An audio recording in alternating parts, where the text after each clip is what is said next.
Voilà, in progress. C'est parti. Comme ça, au moins on a un enregistrement. Je n'oublierai pas. C'est parfait. Yes.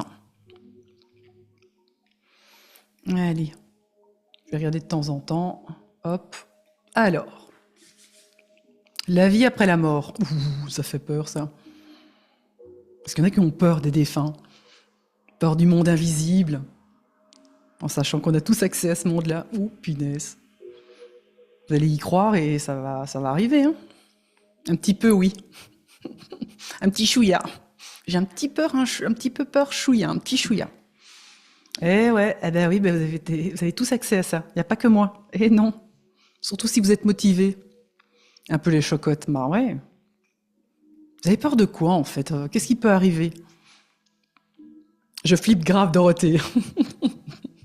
C'est celui qui... Ça, c'est fou, hein. C'est ça qui nous coupe, hein, de ces facultés. C'est nos peurs, hein. Ce n'est que ça.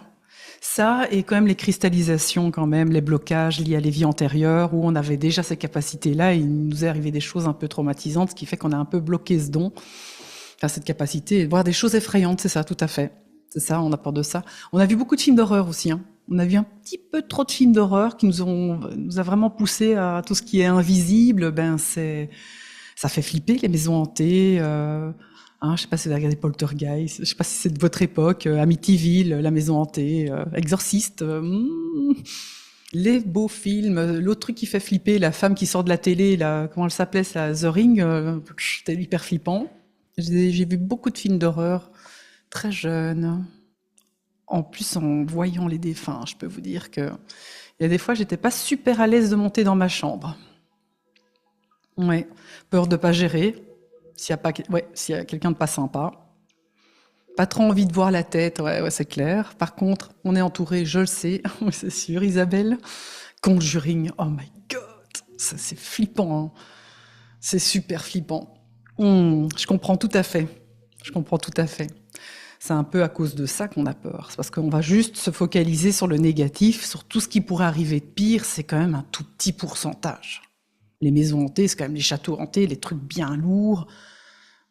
Ouais, c'est quand même déjà un plus petit pourcentage. Alors Karine, je t'ai écouté samedi, je ne pensais pas avoir peur à ce sujet, mais j'ai trouvé un trauma transgénérationnel à ce sujet et un trauma d'enfance. Souvent, oui. De toute façon, si tu le trouves pas dans le transgénérationnel ou dans les lignées ou dans tes vies antérieures, tu le trouveras dans ton enfance, hein. C'est ça qui est bien, c'est que dans cette vie-ci, on s'est mis un paquet de choses. Donc, il se peut que dans votre enfance, vous ayez déjà vu des choses qui vous ont fait peur et qui vous ont bloqué à votre don. Enfin, je vais arrêter de dire don parce que pour moi, c'est une faculté. C'est pas un don. Donc voilà. Vous avez peut-être vu quelque chose parce que de 0 à 7 ans, on est encore très très ouvert à ce monde de la spiritualité. On est encore très connecté à la source, surtout de 0 à 3.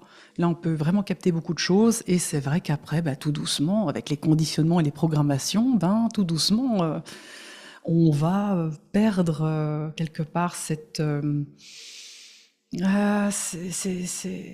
croyance-là quelque part, parce qu'on va croire les croyances de papa, maman, de l'enseignante, des amis, que ça n'existe pas, hein, et ça c'est un petit peu dommage. Oui, on parle beaucoup tout seul quand on était petit, tout à fait. Et donc oui, ah ouais, enfant, on avait aussi un ami imaginaire, hein. Certains ont cru l'avoir dans l'imagination, mais était bien présent aussi, hein. C'est ça qui est intéressant. Donc c'est juste que bon, à force de nous dire que ça n'existe pas, on va se fermer à ça, on va se couper à ça. Et puis surtout quand on voit les adultes comment ils réagissent, parce qu'ils ont peur de nous, hein, très clairement, hein. Moi, je me souviens que ma mère, elle était flippée, hein, quand je lui racontais les histoires dans la maison. Elle me disait mais arrête d'inventer des histoires, c'est ton imaginaire, ça n'existe pas. Seulement moi j'étais tellement habitée par ça que pour moi c'était non négociable. Donc moi, je suis restée ouverte à ça. Et j'ai eu de la chance dans tout, c'est qu'elle m'a quand même acheté un pendule à 8 ans. J'avais déjà mon premier pendule à 8 ans. Et moi, bon voilà, je communiquais déjà avec eux depuis un paquet de temps. Et puis, plus avoir accès à plein de choses, hein. Donc ça, c'est un peu l'avantage, même s'il fallait pas en parler, que ça n'existait pas, que j'étais bizarre et un peu folle. Mon fils, à part 2 fois, dit qu'il y avait quelqu'un dans sa chambre qui le regardait assis sur une chaise. Voilà, Isabelle. C'est, oui, les enfants, ouais. Moi, mon fils tout petit, il m'a parlé de ses vies antérieures, hein, à côté. Je me souviens de toute ma vie dans la voiture, je roulais. Et puis, à un moment, il me parle c'était un peu gênant pour lui. Je voyais bien qu'il était mal à l'aise. Il devait avoir 5, 6 ans. Et il me disait, maman, tu sais, j'ai fait un drôle de rêve. Donc, je me suis vue avec un monsieur et on était en couple. Et je sais qu'il était très mal à l'aise de me dire ça. Et je l'ai regardé, oui, il n'y a pas de souci. C'est vraiment une vie antérieure qui me parlait. Il s'est vu en couple avec un homme quand il était dans une autre vie. Donc, il m'a expliqué plein de détails, de trucs de dingue. Donc c'est ça qui est fou, c'est que on a encore accès à ce moment-là à beaucoup de choses. Oui, Dorothée, moi aussi ma fille de 17 ans continue. Alors ici, elle s'est un petit peu fermée parce qu'elle a eu peur les dernières fois. Donc elle s'est un peu coupée de ses capacités. Je l'ai vue, elle en avait bien besoin, c'est une hypersensible. Donc on peut faire ça aussi, de se couper pour justement vivre la vie un peu plus normalement et pouvoir aussi continuer. Parce que parfois c'est un peu lourd, c'est même trop lourd. Déjà de porter simplement les émotions des autres, de ses amis, dans sa classe, elle capte tout. Si en plus elle a les entités, c'est chaud. Alors Karine, moi je les ressens, mais tu parlais d'incorporation et moi je le sens dans le corps et c'est pas agréable du tout. Ça me fatigue souvent et ça perturbe mon sommeil. Donc ça, Karine, tu dois vraiment dire c'est non. C'est non négociable. Tu dois vraiment te mettre dans un tube et personne ne rentre à l'intérieur de toi. Ça, c'est non négociable. Parce que médium par incorporation, ça existe, il n'y en a pas énormément, mais ça s'apprend. Là, par contre, si c'est quelque chose que tu as envie de faire, franchement, je t'invite à trouver quelqu'un qui accompagne. Parce que ma fille l'a fait devant moi, je l'ai vu qu'elle a incorporé, et j'ai vu la fatigue que ça lui procurait et le mal-être que ça lui procurait. Donc moi, j'ai vraiment dû sortir l'entité et la dégager, par contre, parce que c'était pas gentil, quoi. Donc c'est non, mais ça doit être ferme. Le non doit être ferme, c'est ça qui est très important. C'est non négociable. Ils ne peuvent pas entrer à l'intérieur de toi. Il faut savoir que par incorporation, 2 âmes ne peuvent pas rentrer dans un corps. Donc, elle ne peut pas rentrer sans ton accord. C'est-à-dire que toi, tu vas devoir sortir un tout petit peu si elle rentre. Et ça, c'est non, tu vois. C'est important. Voilà, c'est non négociable. Voilà, c'est ça. Ça doit être vraiment très clair dans ta tête. Moi, c'est non, quoi. C'est comme l'écriture automatique. Vous pouvez demander que le défunt prenne votre bras, mais la semi-automatique, vous dites non, tu ne prends pas mon bras, tu me donnes juste par télépathie ce que tu veux que j'écrive. C'est tout. C'est à vous de voir si vous êtes prêts, parce que c'est quand même impressionnant. C'est vraiment important. Ah, il y a encore des personnes. Ah, Jeanne est là. Hop, il y a encore des personnes qui rentrent. Donc c'est important, Karine, vraiment, ça doit être vraiment non. Personne ne rentre à l'intérieur de moi. C'est mon temple. C'est mon espace. Ça doit vraiment être très clair dans ta tête. Tu vas voir que plus rien ne va rentrer. Moi, je suis même au stade où quand quelqu'un veut me faire un soin, que j'ai pas demandé l'autorisation, personne ne sait me faire des soins. Je me suis retrouvée devant des personnes qui avaient des énormes capacités, connues sur la toile, qui ont des dialectes et des codes. Et elle s'est retrouvée face à moi, et je sais qu'elle voulait me faire plaisir, et elle m'a dit « je veux t'aider, je veux vraiment », et elle a commencé à faire quelque chose sans mon autorisation, et moi j'ai senti une protection directement sur moi. Et elle a le don, la capacité là, je suis sûre. Elle parlait dialecte des peuples, elle avait rencontré mon peuple selon elle, et elle me donnait le dialecte. Et moi, j'ai senti une protection tout autour de moi qui s'est glissée. Et là, je me suis dit, oh, ben, je vais rien recevoir, mais comment lui dire pour pas qu'elle le prenne mal? Et puis elle s'est dit, c'est bizarre, c'est pas comme d'habitude, ça ne m'arrive jamais. Et j'ai vu qu'elle était troublée dans son ego quelque part. Parce que ça ne fonctionnait pas sur moi, mais c'est parce que j'avais une protection. Donc ça aussi, sachez que si vous ne voulez pas, il n'y aura rien du tout qui va... Mais ça, c'est vraiment avoir confiance en soi, la croyance qu'on est hyper protégé et que non, c'est non négociable, tu ne m'envoies pas des soins que je t'ai rien demandé. Même si tu es hyper connu, que tu as des super pouvoirs et que tu as la sauveuse qui s'active chez toi et que tu veux m'aider, je ne sais pas pourquoi, moi je ne joue pas dans ton jeu du sauveur. Et c'est juste que ces personnes-là vont jouer toutes seules et donc le soin ne va pas fonctionner. Alors qu'elle est super balèze, j'en suis sûre. Mais c'est non. Je ne me laisse pas toucher par n'importe qui et sans mon autorisation, il n'y a rien du tout qui se passe, surtout.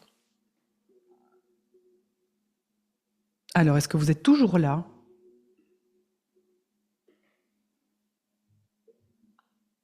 Et c'était quoi le truc qui vient de se passer? Est-ce que vous avez vu aussi quelque chose de particulier ou pas? Ah oui, c'est vrai, vous l'avez vu aussi? Il y a eu quoi comme truc bizarre? On- Nadège, elle se marre déjà. C'est pas drôle, Nadège, parce que moi, je veux venir la soirée quand même. Il y a eu une coupure, on est d'accord. Ok. Vous savez que les entités, les défunts, ils peuvent manipuler tout le digital, hein, et surtout avec moi. Bon, ben, on va essayer qu'il n'y a plus de coupure, hein. Punaise, tout blanc. Eh ben moi, je vous avais disparu carrément. Je me suis dit, ça y est, je suis toute seule en live, alors que j'ai rien touché, le Zoom est mis en place. Et une ligne qui se dessinait. Il y avait un dessin, quelqu'un a fait un dessin sur un panneau. Ça ne m'étonnerait pas, parce que moi, j'ai vraiment demandé, enfin, je leur ai donné l'autorisation de communiquer avec nous, parce que vous êtes prêts. Hein? Bon, j'espère quand même que ça va pas couper tout le temps, parce que c'était moins drôle. Hmm. Ils font les réglages. Françoise, elle est morte de rire. Elle, c'est parti, quoi. Ouais. Eh oui, c'est aussi ça, la vie. J'ai vu, quoi, le prénom Dorothée? T'as vu quelque chose qui se dessinait, hein? Ils font des réglages eux-mêmes. Un quadrillage, ok? Des fantômes de l'amour. Jeanne, ça va, toi? Il est moins 6 heures, toi, chez toi. Ok. Ah ben, ça rentre encore, hein? Bon, ben, c'est bien, Hélène, encore. Bon, alors, on va démarrer. Il est le petit quart d'heure académique. Bon, je leur dis un tout petit peu de... C'est fou, hein. C'est comme ils savent qu'il y a une soirée sur leur thème à eux, eh ben, je sais pas, ils viennent tout le temps, ils s'invitent. Je sais pas vous si ça fait ça aussi, mais il se peut que chez vous, ils viennent aussi, hein. On se les répartit, hein. Et c'est ok, hein. On partage, on partage. Vous pouvez aller chez tout le monde ici, mais gentil, hein. Pas de trucs bizarres. On touche personne. Ça aussi, hein, dites-leur, hein, si vous sentez qu'on vous touche et que vous ne voulez pas être touché, vous leur dites non. Ça, c'est impressionnant d'être touché. Allez, ah, il y a encore quelqu'un qui rentre. Allez, c'est parti. Alors, ce soir, on va parler médiumnité, la vie après la mort. Alors, tout de suite,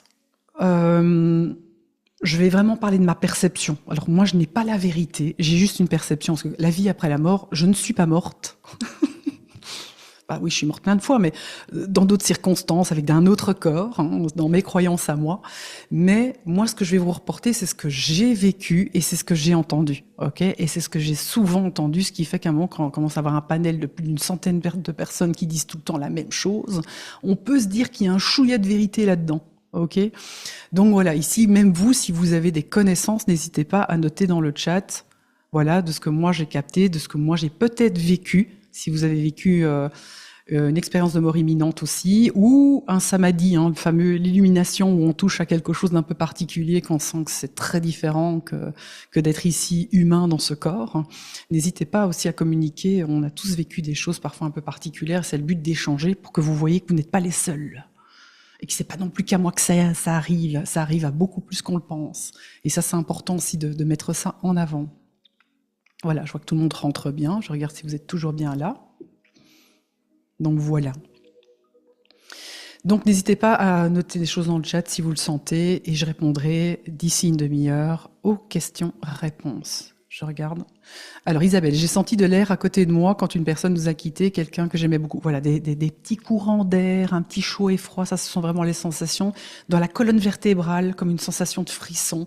C'est vraiment cette sensation-là quand les défunts rentrent. Si vous êtes sensible à l'énergie et au ressenti de la pièce, vous savez tout d'un coup que la fréquence de la pièce change. C'est quelque chose qui, en une seconde, ça vous arrive en vous disant « Ok, il y a quelque chose qui change ». Et en général, les animaux, si vous avez un chien ou un chat, regardent dans cette direction. Regardez, nos animaux sont très connectés. Eux, ils voient les choses qu'on ne voit pas. Moi, souvent, mon chien, mon teckel, Lola, elle, c'est dingue parce que je la teste tout le temps. Je sens la fréquence qui change et je la regarde et elle regarde dans une direction. Et c'est pile poil là que je capte aussi que la présence est. Mais elle regarde longtemps. Hein, c'est vraiment intéressant. Donc voilà, faites-vous confiance et testez-vous avec vos animaux. Vous allez être surpris comme vous captez quand même pas mal de choses. Mais c'est vrai que c'est du chaud, du froid, une sensation, un courant d'air froid. C'est vraiment une sensation de froid. Pour certains défunts, ils viennent caresser votre visage, mais en général, c'est uniquement les âmes très proches qui ont un peu cette autorisation.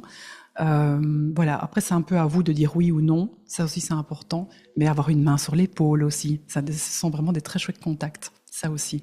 Bon, je pense que tout le monde est rentré. J'en ai encore fait rentrer. Hop, une personne. Je vais pouvoir me concentrer. Les lumières qui clignotent avec le décès, ouais, ça peut. Moi, c'est vraiment le digital, ça joue beaucoup. Le téléphone, vous pouvez même avoir des coups de téléphone, des drôles de trucs très très particuliers.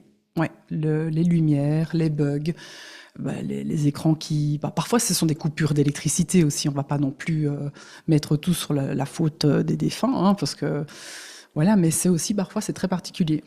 On peut avoir voilà des appels. Et il n'y a personne au bout du fil. On peut même avoir carrément le numéro de la personne, mais il n'y a personne au bout du fil. Ça peut être impressionnant, ça.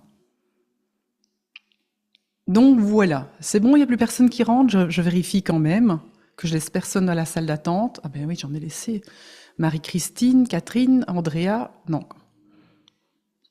On va faire rentrer tout le monde, sinon il va y avoir des problèmes. Bon, je vais agrandir la fenêtre, comme ça je vous vois encore plus.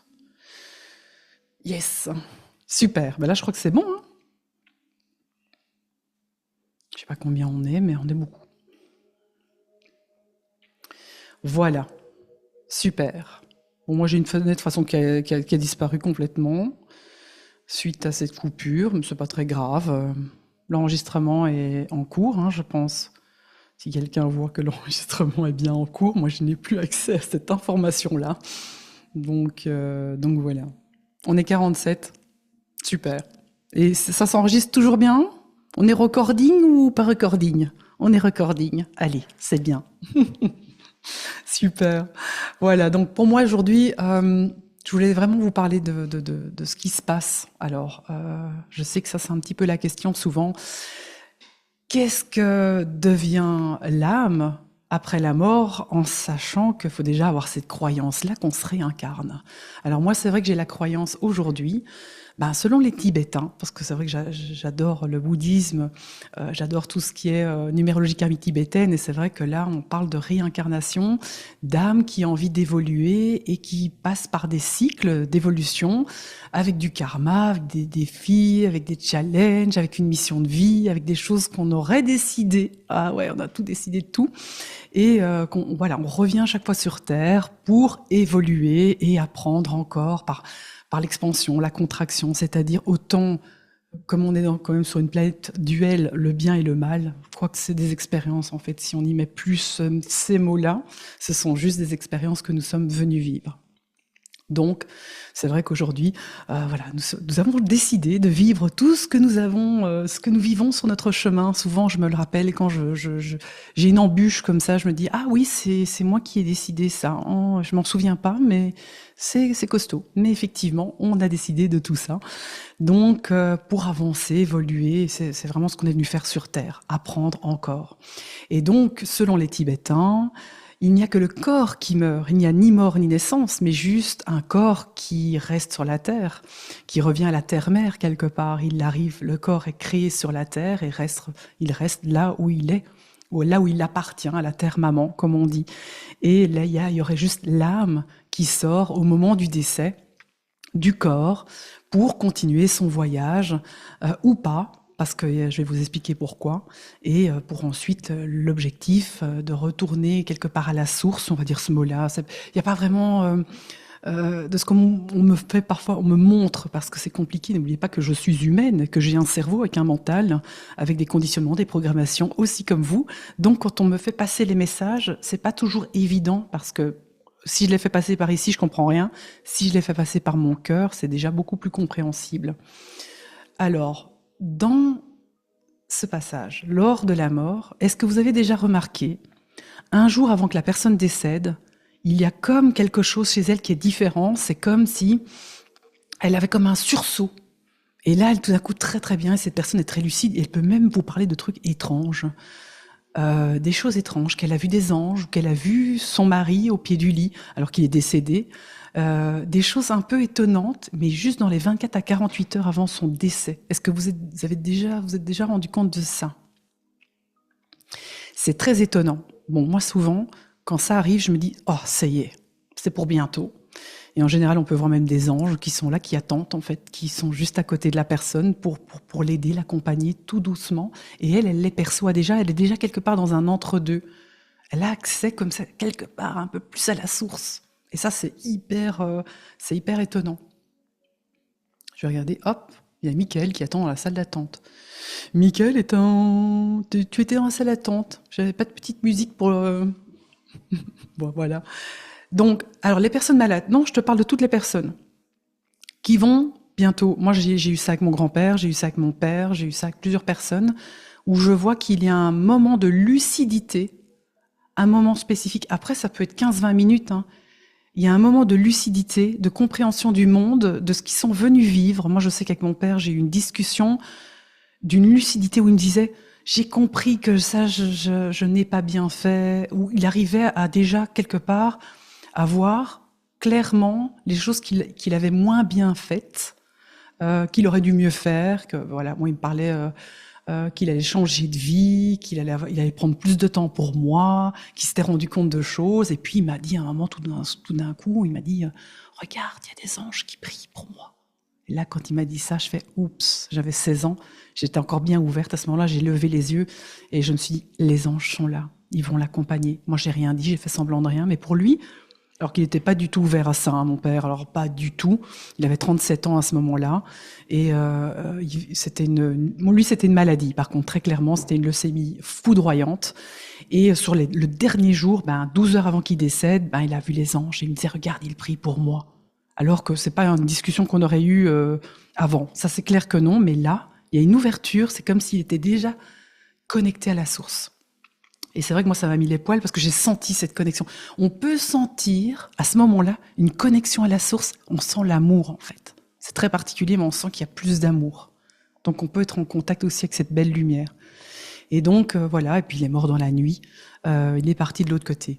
Donc, mon grand-père, lui, ça a été très, très vite. Il a choisi sa mort. J'ai eu l'impression qu'on en a parlé 3 jours avant. Il me disait, fille, moi, ça va aller vite. C'était le cas. Ça a été très vite. Donc, il a terminé sa fin de vie comme il le voulait, comme il l'a décidé. Donc, je sais pas, ça vous parle tout à fait? Ouais. Elle dit à ma mère qu'elle voyait son fils et qu'elle avait perdu, ouais, qu'elle allait le rejoindre, Marilyn. Ouais, tout à fait. Moi, ma grand-mère, avant de décéder, elle a dit qu'elle avait vu ma fille, alors que j'étais enceinte de ma fille.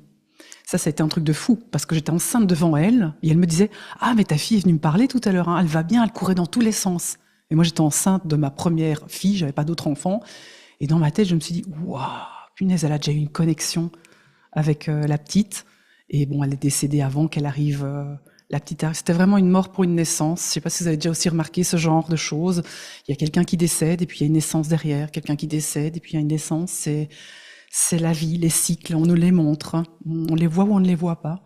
Mais c'est vraiment ça. Ce sont que des cycles. Donc, l'âme renaît. Elle ne meurt jamais, l'âme. Qu'est-ce qui se passe? Ça dépend de votre mort, ou de la mort. On ne va pas parler de notre mort, on a le temps encore. Disons que si la mort est violente, à ce moment-là, eh ben, ça va être compliqué, parce que on est encore attaché quelque part à cette densité, à ce corps, à cette terre, et puis on ne comprend pas tout de suite qu'on est mort. Que ce soit un accident de la route, violent, un suicide aussi. J'ai déjà remarqué que c'est plus englué. Ce sont des morts plus difficiles. C'est l'âme plus difficile à sortir de son corps, à voir la lumière. Elle est tellement confuse qu'elle est encore fort attachée. Il y a comme tous des liens par rapport au corps physique. Comme on me montre comme si on était rattaché par des ramifications, beaucoup plus que quelqu'un qui, comme mon grand-père, lui, il s'est détaché. En 24 heures, il n'était plus là. Alors qu'on dit souvent dans la médiumnité ou la spiritualité, il reste 3 jours et moi je l'ai vu à l'enterrement, mais 5 minutes, hein, il est juste venu voir, il y avait des gens dans l'église, il est venu écouter mon discours et puis il est parti, il m'a dit moi c'était passé, c'est bon. Mais donc voilà, vous voyez, lui il était détaché, il a vécu la vie jusqu'à la fin, il est parti en 5 minutes, il n'a pas souffert, mais lui il était prêt. Donc lui il était plus âgé bien sûr, hein, on était plus sur... je sais plus quel âge il avait, 79 ou 80 ans. Tandis qu'une personne qui décède d'un accident grave et brutal, plus difficile. Donc le corps sort déjà, l'âme voit son corps, elle dit oula, qu'est-ce qui se passe? C'est moi. La peur, le sang, faut voir un petit peu l'état du corps, l'incompréhension, la confusion. Et là, c'est la personne ne peut ne pas savoir qu'elle est morte, en plus, tellement elle est confuse, et peut rester encore aérée, parfois des jours, des semaines et des années ici. Et donc, c'est vrai que parfois, on demande à des passeurs d'âme de les passer, ou des passeurs de vie, vous appelez ça comme vous voulez, de les passer de l'autre côté, parce qu'on a besoin de les accompagner, de leur faire comprendre ce qu'ils ont vécu. Et d'amener ce tunnel, alors c'est très cliché, mais c'est tunnel de lumière, c'est un peu toujours ça que moi je vois aussi. Et on peut voir au bout de ce tunnel des visages connus que lui connaît et qui peut les aider à passer de l'autre côté. Donc c'est ça. Mais il se peut que parfois ils restent et ils n'ont pas envie de passer de l'autre côté. Ça aussi, c'est à accepter. Est-ce qu'on choisit sa mort? Ça, c'est une grande question, mais je crois qu'on décide plus ou moins de quand on va décéder. Je ne suis pas sûre qu'on décide de sa mort, mais je crois que mon grand-père, il a eu ce qu'il voulait. Il s'est fou parce qu'il me l'avait dit 3 jours avant. Ça a été brutal et ça a été, voilà, son cœur a lâché en une fraction de seconde, alors que voilà, il était quand même vachement en forme. Mais c'est vraiment ce qu'il m'avait dit. Moi, ça ira vite et ça a été très vite, 5 minutes. Donc, il n'a pas souffert et il a vécu la vie qu'il voulait. Donc voilà, dans ce que moi je ressens, je pense, je crois, je me souviens pas de ça. Par contre, si j'ai choisi ma mort. Par contre, on m'a montré. Et c'est ça que je voulais vous dire, c'est que moi j'ai le souvenir, on m'a vraiment montré via un rêve lucide, c'est un rêve qui est très intense, c'est un rêve comme si vous viviez votre vie, éveillé, et on m'a montré, on m'a dit vraiment, mais tu as choisi tout ce que tu vis ici dans cette vie-ci. Et on m'a montré comme si, alors ils me l'ont montré de manière imagée, parce que c'est important que vous compreniez qu'on reste mental, on reste avec une densité, avec une compréhension du monde, donc ils passent par quelque part des messages qu'on puisse comprendre, parce que si on va sur leur fréquence, on comprend rien. Pour l'avoir touché une fois, c'est indescriptible à vous. Je sais même pas vous le décrire. C'est une sensation qui est incroyable, merveilleuse et tout ce que vous voulez, mais on ne sait pas revenir avec l'info. Le corps est trop dense, il est trop limité, on est vraiment trop serré ici, si on doit revenir avec l'info, la fréquence de cet amour inconditionnel, si vous voulez. Donc, ce qu'ils m'ont montré, ils m'ont dit, tu es un peu, je dis souvent, il y en a qui connaissent un peu l'histoire au bord de la piscine. Hein, on est tous là-haut, on est tous revenus d'une vie, on est tous en train d'un petit peu étudier qu'est-ce qu'on a moins bien fait. Hein, c'est un peu, on te montre un petit peu tout ce que tu as vécu dans cette vie-ci. Ça va assez rapidement. C'est très rapide. Et il n'y a pas de jugement. On n'est pas en train de dire, ouais, ça t'as déconné, hein, t'as pas été gentil avec elle. C'est pas ça. C'est toi-même qui te rends compte de ce qui s'est passé. Je vais y arriver. De ce qui s'est passé. Et donc, j'essaie de me connecter à ce rêve. Hein. C'est pour ça que je cherche un peu plus mes mots. Et donc, il y avait vraiment cette prise de conscience de plein de choses de la vie antérieure, de voilà, qu'il y avait des choses que j'aurais peut-être mieux dû faire. Et on me montrait des possibilités. Mais ça allait très vite. C'était comme si, à un claquement de doigts, on me montrait tout ce j'avais vécu dans cette vie-là. Et ensuite, il y a eu un moment de flottement, on m'a montré, j'étais comme dans l'amour inconditionnel, on était plusieurs là-haut, et c'était très particulier, je me sentais super bien. Et à un moment, on m'a dit, il va falloir redescendre. Et moi, je n'avais pas envie de redescendre, parce que je venais déjà d'une vie compliquée. Je me souviens de la lourdeur de la vie d'avant. J'avais vécu, c'était la guerre, en tout cas de celle que je me souviens, parce que c'est pas vraiment continuel dans le temps. C'est compliqué à vous expliquer, hein, mais c'est pas vraiment continuel dans le temps, mais de ce que moi je m'en souviens, c'était la guerre. J'ai perdu mon mari très jeune, je n'ai pas eu d'enfant, je me suis laissée mourir, enfin bon bref, horrible. Donc pas d'enfant, seule, veuve, très jeune, dans une espèce de chaumière toute pourrie. J'ai dû mourir d'une maladie à mon avis. Et je me dis, mais attends, moi j'avais pas envie de redescendre. Et je me souviens que j'avais une euphorie comme ça. Je sais pas, j'étais dans un état euphorique. Et à un moment, on te dit, un peu en rigolant, ils passent un parchemin et disent, mais qu'est-ce que tu veux vivre dans la prochaine vie? Parce que tout le monde t'attend. Ta famille d'âme est déjà là, ta mère est là, ton père est là. Ils sont en train de te concevoir. Donc il va falloir glisser là dans le vortex pour redescendre sur cette terre. Mais je te promets, tu auras tout ce que tu veux. Moi, je me souviens qu'on m'a un petit peu arnaqué, comme cette sensation dans cette vie-ci, c'est différent de toutes tes autres vies. C'est comme si on pouvait aller plus vite et on pouvait avoir plus de capacité, si vous voulez. Et tu peux y aller. Et moi, je sais pas, j'étais tellement euphorique dans l'amour, tout va bien. On oublie les souffrances et les blessures. Ben, j'ai mis un paquet de choses. J'ai mis en fait tout ce que je venais de capter de mes vies, parce que mon âme, elle porte le sac à dos du karma. L'âme, en fait, elle reprend tout quand elle part. Donc elle se souvient de toutes ses vies, de tout son karma, de tout ce qu'elle est venue vivre. Je vais encore admettre des personnes, voilà. Et donc, moi, je me suis un petit peu emballée, j'ai ouvert mon sac à dos et je me suis dit, oh, ben, tu sais qu'on va y aller. L'abandon, la trahison, le rejet, la mort de mon père, tout. S'il y a moyen, comme ça, je souffre bien. Vous voyez, j'en parle, j'étais comme ça. Ouais, mon père, il va mourir quand j'aurai que 16 ans. Comme ça, là, je vais devoir me remettre en question. Je vais vivre une nuit noire de l'âme. Puis, je vais essayer d'avoir une mère très compliquée aussi, s'il y a moyen. Un truc bien compliqué, dépendance affective, l'abandon avec elle. Elle va m'écraser. Voilà, je veux la totale. Pervers narcissique, s'il y a moyen, un petit peu aussi manipulateur, on y va. Mes grands-parents, juste une paire de bons. Hein.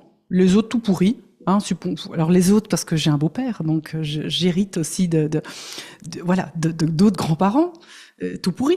Je dis avec beaucoup d'humour, hein, mais c'est tout pourri. Je peux vous dire, c'est violent ce que j'ai vécu. Donc voilà, donc j'étais tellement en joie, j'étais là, ouais, on y va. Et puis alors, si je peux récupérer mes facultés de chaman d'une ancienne vie, la sorcière aussi qui guérit, parce qu'elle était top, celle-là. Oui, mais tu es le médium toujours. Si je peux canaliser un maximum de choses, autant y aller. Si je peux connecter aux âmes, ah ouais, on y va, on y va. Je vais ouvrir tout ça à travers des blessures, bien sûr, parce qu'il va falloir travailler, hein, expérience. Et vous voyez, j'étais trop en joie. Parce que on ne sait pas dans cet espace-là, on ne se souvient plus de ce que c'est la blessure, la souffrance, parce que ça n'existe pas. Et on a envie d'évoluer. L'âme, elle a envie d'évoluer. Et surtout que dans cette période-ci, on a cette chance qu'on peut évoluer beaucoup plus vite qu'il y a 100 ans. Donc ici, il y a une accélération des fréquences. Vous l'avez tous vécu. Vous ressentez qu'on peut aller plus vite, mais c'est plus souffrant. On plonge, on peut vraiment plonger. Et les nuits noires de l'âme, comme moi je les appelle, les souffrances, elles sont dures. Mais en même temps, on voit qu'on peut enlever 3-4 choses. Hein. On n'est plus obligé de faire 10 ans de thérapie. Donc, je ne sais pas si vous avez capté ça donne envie, Kathleen, Estelle. Ouais, tu as dû faire le même genre de liste toi aussi. On était un petit peu... Moi, je dis souvent en rigolant, on avait bu un peu trop de mojito à l'amour inconditionnel. Les petites menthes il fallait pas prendre la petite menthe, là, les menthes fraîches, elles étaient trop, c'était à mon avis trop, on était loin. Donc voilà. Donc c'est vrai que l'âme, elle est là pour évoluer. Donc elle revient ici sur Terre. Elle repasse par un espèce de souvenir, un canal. On rentre dans l'enventre de maman. On vit déjà toutes les blessures de maman à l'intérieur de son ventre. On peut ressentir ses peurs, on peut ressentir tout ce qu'elle vit. On chope déjà des cristallisations. Lors de l'accouchement, on peut subir différentes choses, hein, que ce soit le cordon autour du cou, une jaunisse, des difficultés. On va cristalliser. Là, je vous le fais un peu rapide, hein, parce que bon, ça va vous parler. Il se peut que vous soyez séparés de maman. S'il y avait une jaunisse à cette époque-là, on séparait les enfants encore des mères, alors que nous ne sommes que un à ce moment-là. On vous enlève une partie de votre corps. C'est comme si on vous avait arraché un bras à ce moment-là. Et ensuite va apparaître, de 0 à 7 ans, tout ce qui peut arriver comme blessure. N'oubliez pas qu'à ce moment-là, nous sommes en mode theta, hein, en neurone miroir. On apprend très rapidement, mais on est très éveillé. Et on va croire en tout ce qu'on nous dit. Très rapidement, on doit apprendre. C'est un peu comme le petit singe. Vous savez, les petits singes, ils sont aussi en neurones miroirs, ils doivent apprendre à survivre. Et pour survivre, ils vont voir tout ce que papa et maman fait. Et ils vont tout analyser et tout retenir très rapidement. Et on retient très rapidement. Comme maman me fait les grands yeux, c'est-à-dire qu'elle ne m'aime pas peut-être. Et on va avoir des perceptions d'enfant, de ne pas être assez aimé. Quand je fais trop de bruit, c'est que je dérange, donc je peux pas déranger, donc je vais pas trop prendre ma place. Je vais surtout pas faire de bruit pour être aimé. Je vais aider maman, je vais essayer de ranger un peu plus la chambre, un peu plus ranger des choses. Je vais peut-être faire à manger, je vais peut-être faire des courses, je vais peut-être prendre des rôles qui ne m'appartiennent pas. Je vais peut-être aider maman, être la meilleure amie de maman. Vous voyez, il y a tous des rôles qu'on va accepter, mais qui ne sont pas prévus pour nous.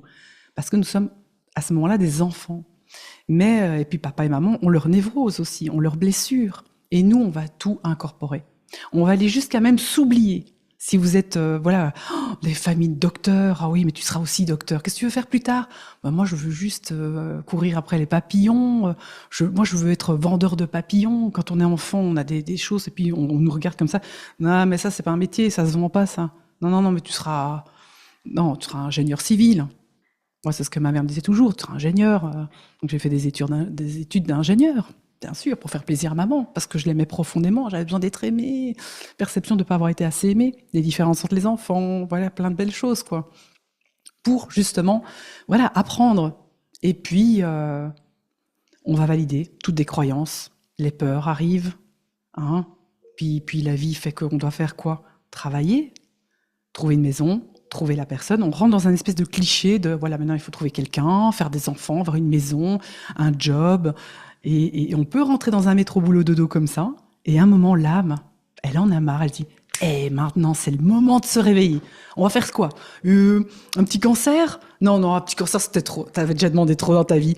On va faire quoi alors? Un petit burn-out? Ah, ouais, non, un gros burn-out. Ouais, niveau 4, là. Tu sais, un truc qui t'arrête ton corps, plus de globules rouges, plus de globules blancs, plus rien. Et donc, moi, parce que il fallait m'arrêter, moi. J'étais un bulldozer. Hein. J'étais représentante médicale, top 3 des ventes. Je vendais super bien. Attendez, j'avais voiture de société, 13e mois, 14e mois, je touchais toutes mes primes. Je gagnais super bien ma vie. J'étais très fort dans l'image. Ah ouais, il fallait que je sois parfaite, la déléguée parfaite. Bon, par contre, je faisais déjà mon métier de maintenant quand je rentrais dans une salle d'attente ou dans le cabinet de mon médecin. Je lui posais la question, je sens que tu vas pas bien. Hop, il se mettait à pleurer, je l'écoutais. Donc, je faisais déjà le job de maintenant, en fait. Je me suis rendu compte ça 17 ans plus tard. Je comprends pourquoi, je disais en rigolant, je fais ma psy de nouveau. Non, j'attirais à moi ce que j'étais, donc je le créais déjà, je faisais déjà des libérations, mais dans l'inconscient. Et donc, à un moment, on se réveille et l'âme, en fait, elle crie. Donc, vous pouvez vivre un cancer. La crise sanitaire, c'était un très très bel éveil. Tout ce qui est la mort, les accidents, vous perdez quelqu'un, crise de la quarantaine, crise de la cinquantaine, votre conjoint vous quitte.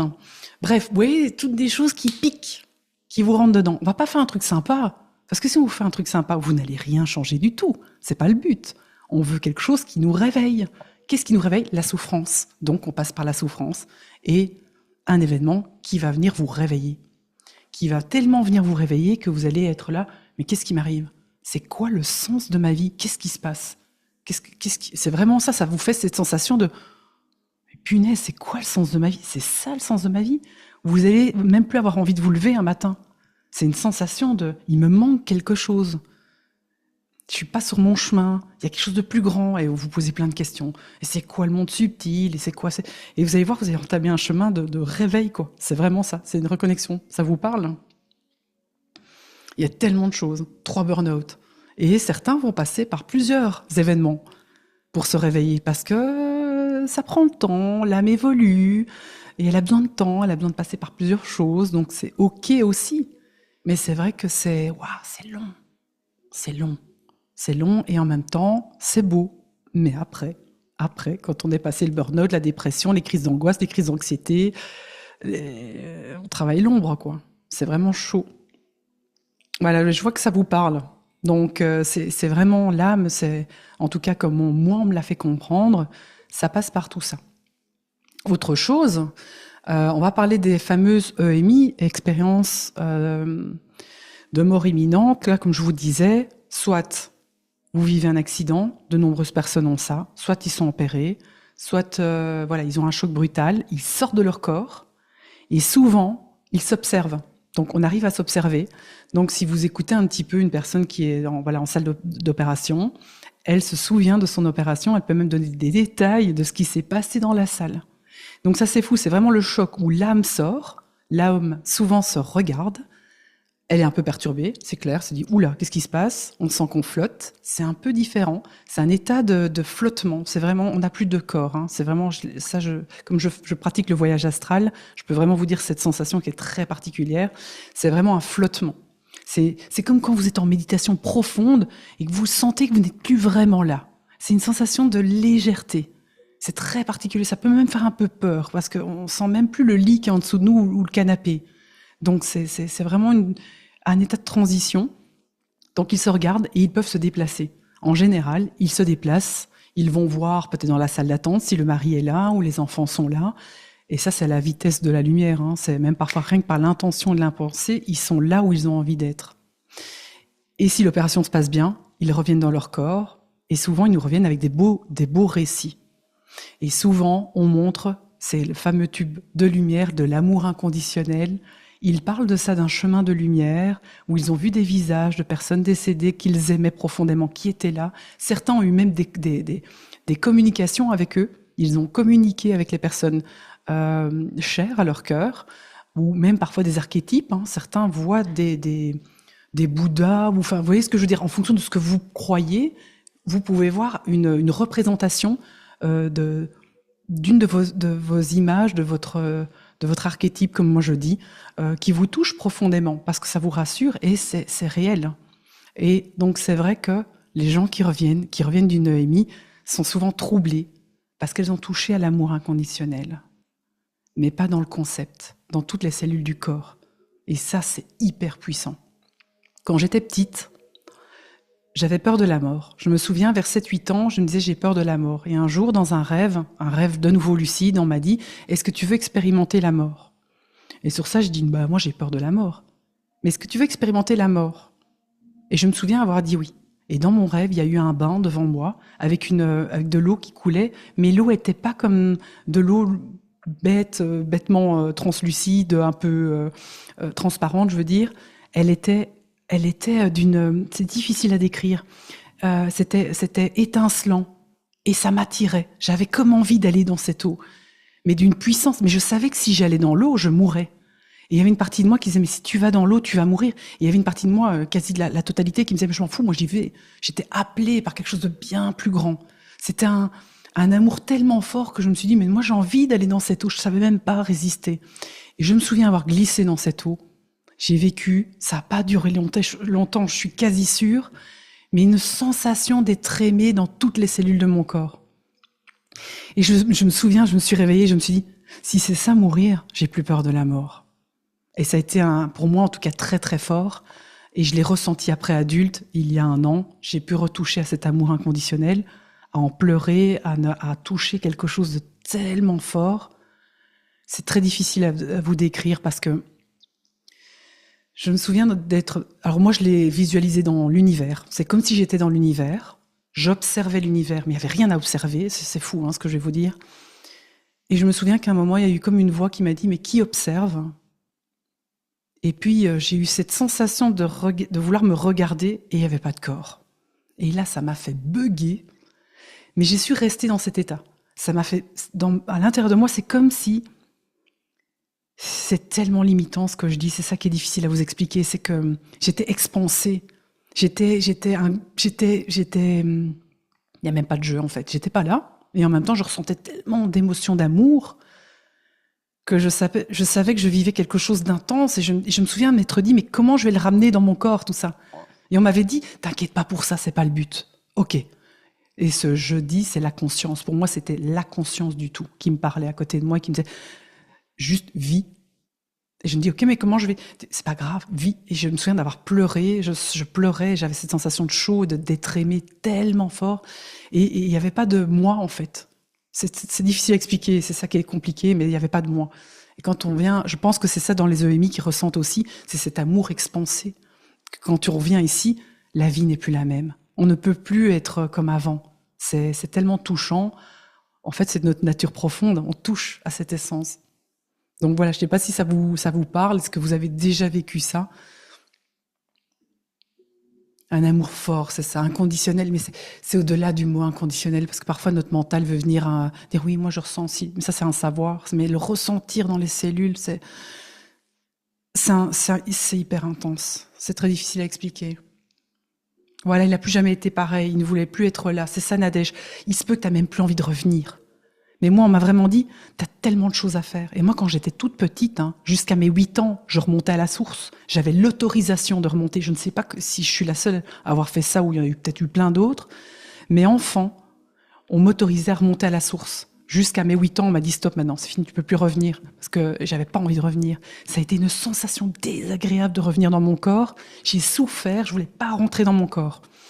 Et je me souviens de cette sensation d'être rentrée comme dans une petite chaussette. Et on m'a dit, ce sera la dernière fois. Oh, et ça a été compliqué.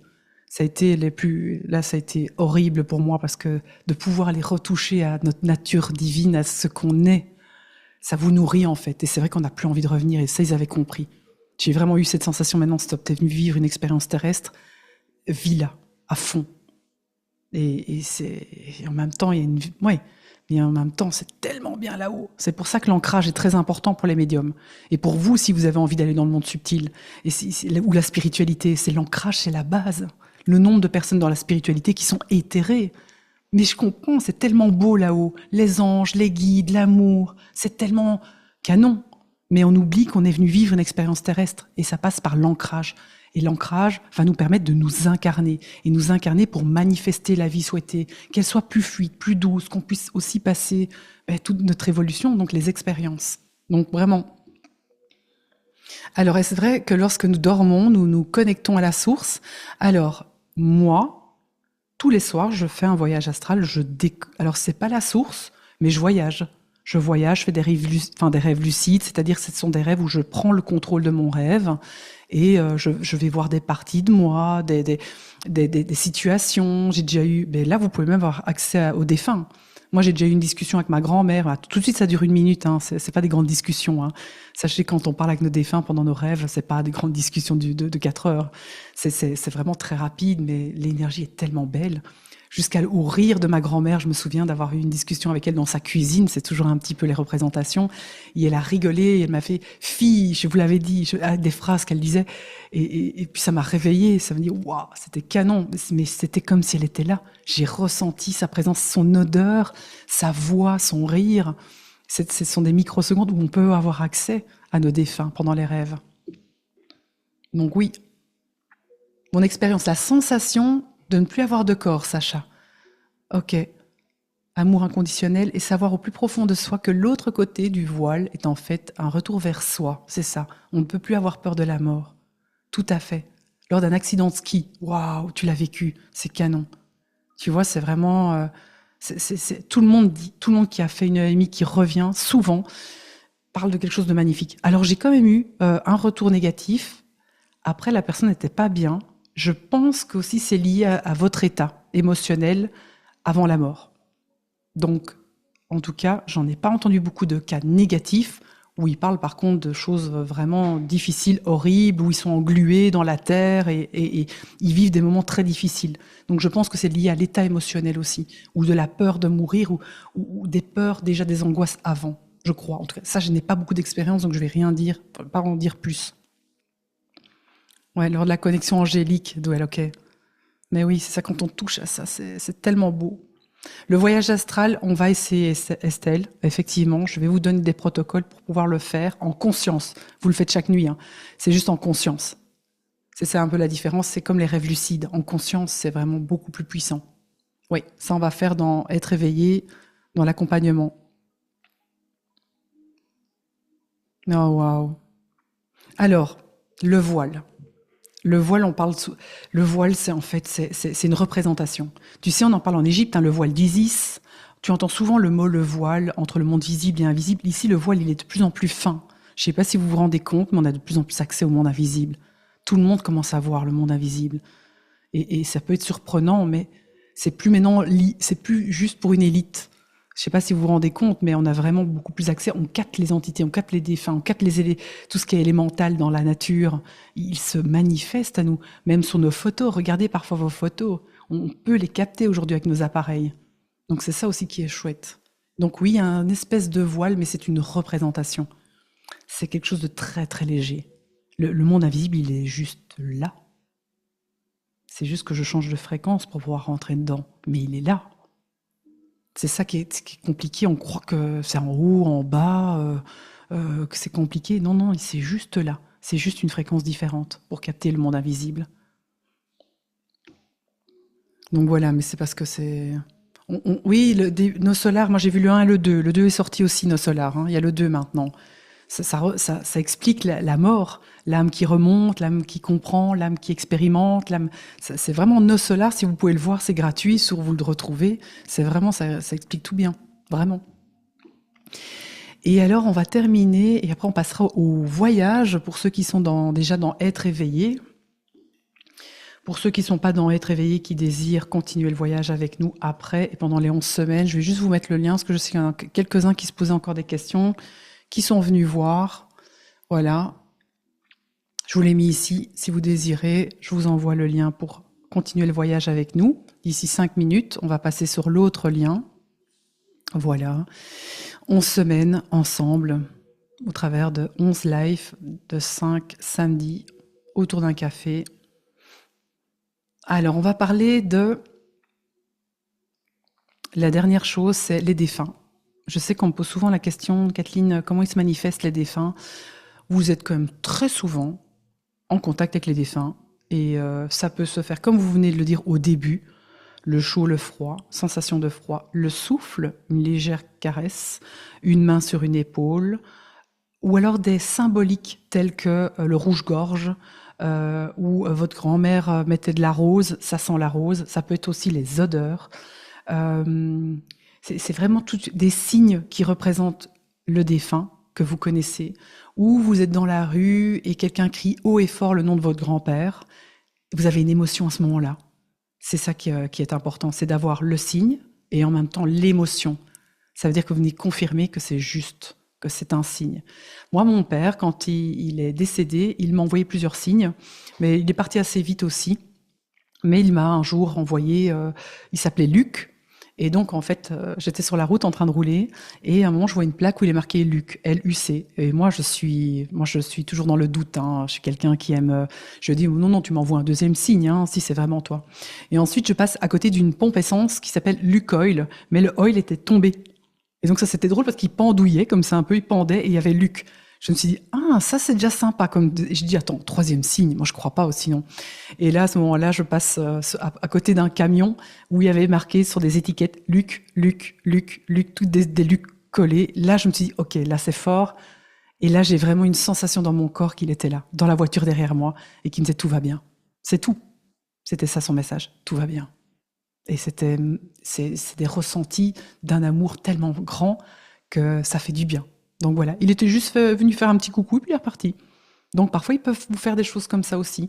Donc voilà le genre de signes dans les rêves, comme je vous avais dit, des sensations de présence, des frissons, des objets qui peuvent se déplacer.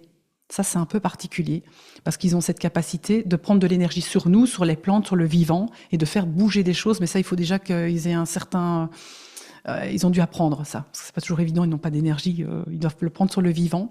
Les lampes qui clignotent, la radio, vous allumez la radio, il y a une musique particulière, avec des paroles particulières, une odeur, comme je vous avais dit, les musiques, les chiffres répétitifs, il y a énormément de messages. Est-ce que ça vous parle? Ouais, Isabelle, tu vois, quelqu'un dans la rue. Moi, je me souviens avoir eu un enfant de 4 ans qui est venu vers moi, il m'a pris la main et il m'a donné un message. Et il est reparti. Et j'étais hallucinée. C'était un message vraiment de ma grand-mère, mais qui avait été donné par un enfant de 4 ans, qui est venu comme ça, c'était un ange qui passe. C'est vraiment canon. Donc voilà, vous avez une émotion, vous savez que vous ne devenez pas fou, ça vous parle, ça vous fait du bien. Eh bien, vous avez eu un signe. Donc voilà. Alors, j'ai eu une expérience avec ma grand-mère décédée qui m'a sauvé la vie 2 minutes avant un accident de voiture. Impressionnant d'entendre la voix dans ma tête. Daniela, tout à fait. On peut avoir des guides aussi qui nous accompagnent et qui nous aident à des moments spécifiques. Moi, j'ai eu un très très grave accident de voiture vers 16-17 ans. Mais juste avant d'avoir l'accident, il n'y avait pas de ceinture de sécurité. C'était mon oncle qui roulait, il avait 50 plus que moi. Et il n'y avait pas de ceinture de sécurité, ni de siège avant. C'était une voiture de course et on roulait très très vite. Et on est monté jusqu'à 180 à l'heure. Et j'ai entendu, vous ne passerez pas le virage. Et le virage était en bout de course. Et j'ai entendu, accroche-toi à tout ce que tu peux. Et je me souviens, donc moi, j'avais pas de siège devant. J'étais derrière sur la banquette. Je me suis accrochée de chaque côté et j'ai mis mes jambes sur le tableau de bord. Bon, j'ai l'avantage, je fais 1m90, donc je suis très grande, donc je peux faire ça. Donc je me suis accrochée et quand il m'a dit « vous ne passerez pas », j'ai serré tout mon corps et effectivement on a glissé. Et je l'ai dit, il paraîtrait, parce que mon oncle m'a dit « tu l'avais dit ». Je me souviens pas de ça, mais je l'ai dit, on ne passera pas. Il paraîtrait que j'ai passé le message et il m'a dit « c'est fou, tu me l'avais dit en plus ». Je me suis accrochée, j'ai vu de la lumière. Moi, j'ai cru que j'allais mourir, parce que là, 180 à l'heure dans un virage à 90 km/h, à 90, des arbres, on a pris un arbre, on a pris un poteau, on est monté dans un arbre, on a fait des tonneaux. Moi, je pensais qu'on mourrait. Donc, j'ai vu un moment de la lumière, j'ai vu que tout bougeait autour de moi, que je sais pas dire si c'était vrai ou faux, mais on m'a dit, je voyais comme des scènes de ma vie, et puis quand ça s'est arrêté, j'ai senti que je glissais, et j'étais toujours là. Mais ça a fait un effet quand même de décollement, et je suis revenue à l'intérieur, et il y avait plus de voiture. Par contre là, si j'avais pas eu le signe, Et tout le monde pensait qu'on était mort dans la voiture, hein. Il y avait plus de voiture, je ne sais même pas comment on est sorti. On a eu une photo de la voiture après. Je ne sais pas comment on est sorti. Il y avait un cube. La voiture, c'était un cube. Et je me souviens être sorti par la fenêtre, pourtant, sur le toit. Donc oui, nous sommes aidés et guidés. Et c'est magnifique d'avoir ça.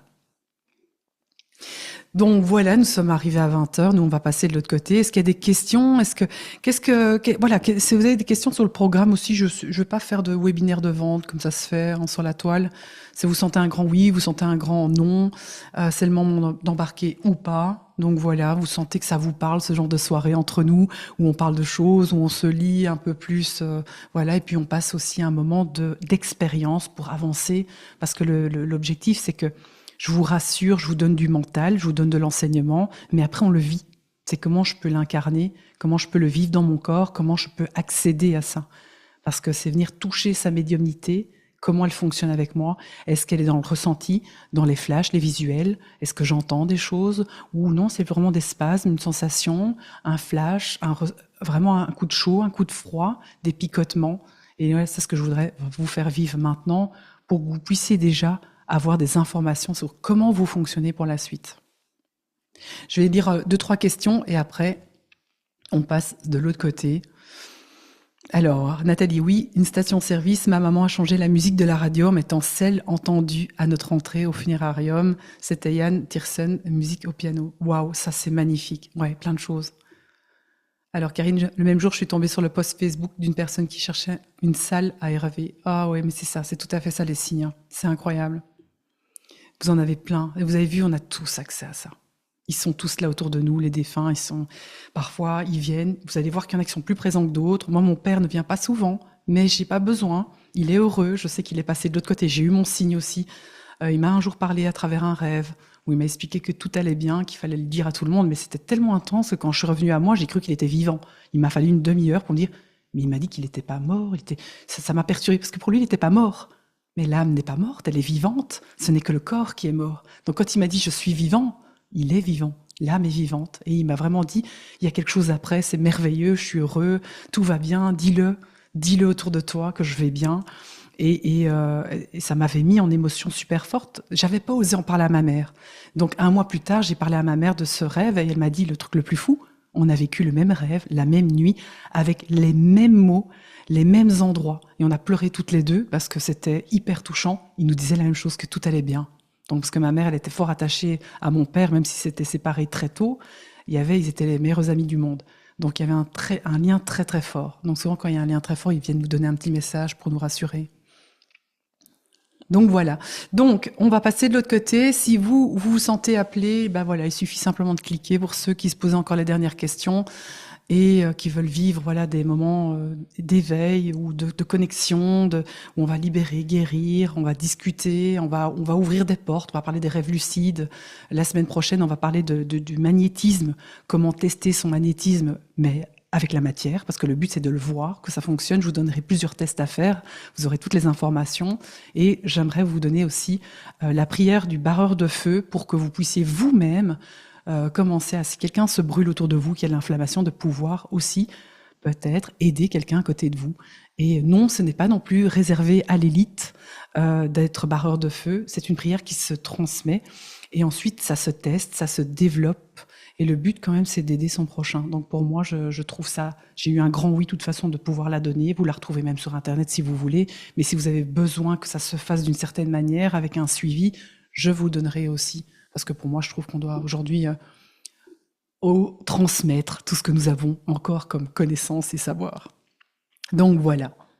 Alors, pour toutes les personnes qui sont chaudes boulettes pour continuer, on va faire le petit voyage d'ici sur le deuxième lien, c'est-à-dire que je vais couper le zoom ici. Est-ce que je veux juste savoir, est-ce qu'il y a des personnes, je vais regarder de toute façon, parce que vous allez avoir besoin du lien, si vous venez simplement de vous inscrire maintenant à être éveillé. Je dois juste vous donner le lien. Donc voilà.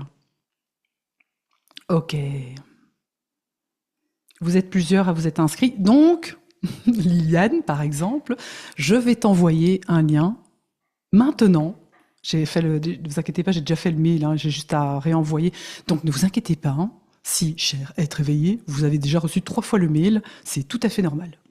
Je reprends exactement le même mail et je l'envoie et je l'envoie. Donc voilà. Hop, je duplique, je vous envoie directement comme ça. Vous allez avoir le deuxième zoom, vous cliquez dessus et on se retrouve de l'autre côté. Je vais simplement voir, hop, oui, c'est bon. Voilà, je vais regarder si ça fonctionne bien. Yes, vous allez voir. Et je vais juste attendre. Merci, Andrea. Ouais, Marilyn, de toute façon, nous on se voit de l'autre côté. Liliane, on se voit de l'autre côté. Catherine aussi. Hein. Je vais juste attendre votre accord, que vous recevez bien le mail, et puis on passe de l'autre côté. Yes. Yes, yes, yes. Vous allez voir, il y a déjà pas mal de bonus. Hein. Alors, qu'est-ce qui me dit erreur? Non, on n'avait dit pas de bêtises. Ah oui, ok, ça va. Ça, c'est vrai que c'est moi, ça. Ok, ça, je veux bien. Voilà. Allez, vous recevez le mail, vous me dites. Et on va pouvoir. Bon, les autres, vous l'avez déjà reçu. Hein. Tania, toi, tu l'as déjà. Yes. On va se faire ce petit voyage. Trouvez déjà cet endroit. Mais toi, tu as ton plaid déjà. Tu as tout compris, ton plaid. Un petit bandeau.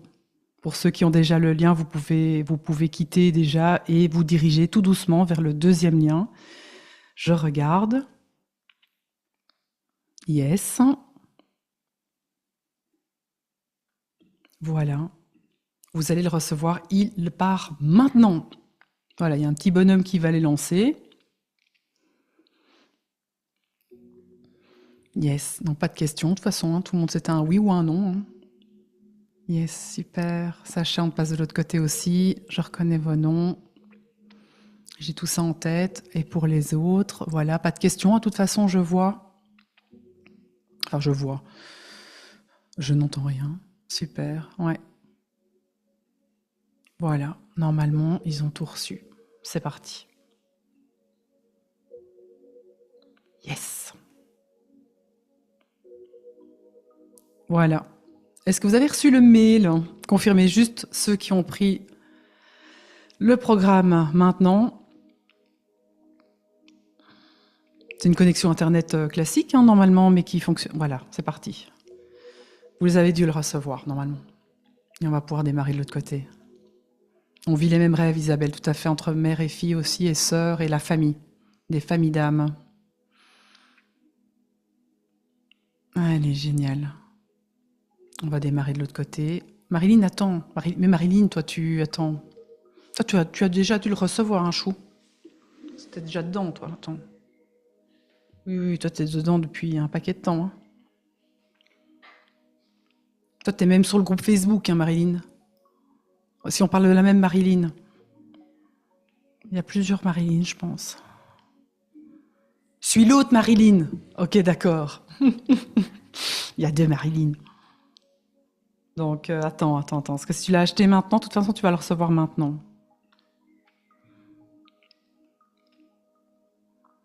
Je vois qu'il y en a déjà une de l'autre côté. Ok, super. Il y en a qui se connectent. Donc, je vois que ça fonctionne bien. Emeline, elle. Ok. Oh, waouh. Alors, Sandra, normalement, tu as dû le recevoir.